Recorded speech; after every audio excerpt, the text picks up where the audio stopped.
For tonight is opening night for the Mesa Easter Pageant, a yearly event that draws up to 90,000 people from all across the globe. All right, so they are all descending on the Mesa Temple grounds for the extraordinary production. Team 12's Crystal Henderson joins us live now from outside the Mesa Temple with why you don't want to miss this year's production. Hey, Crystal.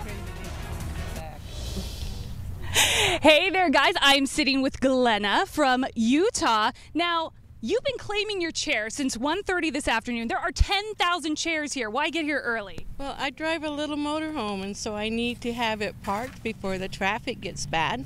And I like to be able to see close so I can see faces and expressions. And so I want to sit close. Because it fills up fast here. Now, Bill, you're actually from Oregon? I am, that's correct. And so, is this your first time? It is my first time here. I've heard about it from relatives, always wanted to come, and so here we are. Now, Robert, is this your first time, although you do look like a pro with that umbrella? No, I've been coming since I was a little boy, so. Okay, and you're going to fill up the seats here with family, right? Yes, we'll have 3 generations here. Oh, that's fantastic. Well, whether you're a first-timer or you've been coming year after year, this year's pageant you do not want to miss because it could be the last one you catch for a while. It's like heaven on earth. There are many who ask, who is Jesus and why did he come? It's memories, it's family.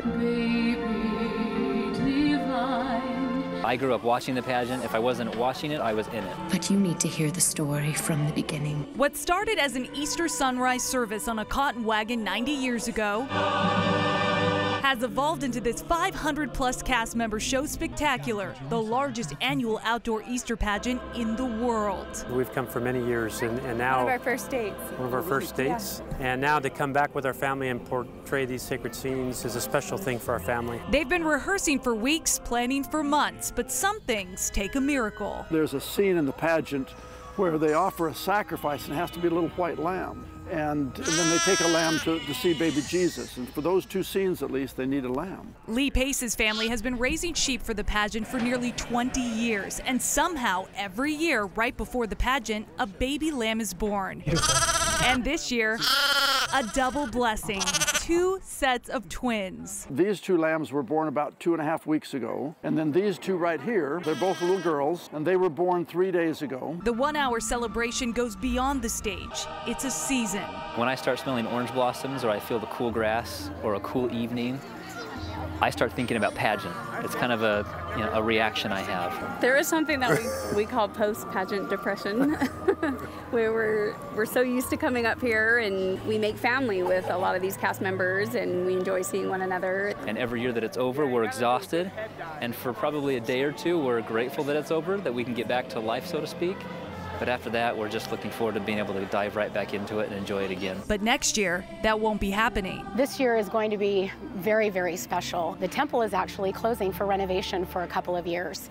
And so we want to make sure that everybody comes this year because we just don't know what the future holds for the pageant. So to see it go away for 2 years is going to be kind of like ripping the heart out of a Mesa tradition. The beloved pageant will be back eventually. But for now, this year's show is one you won't want to miss.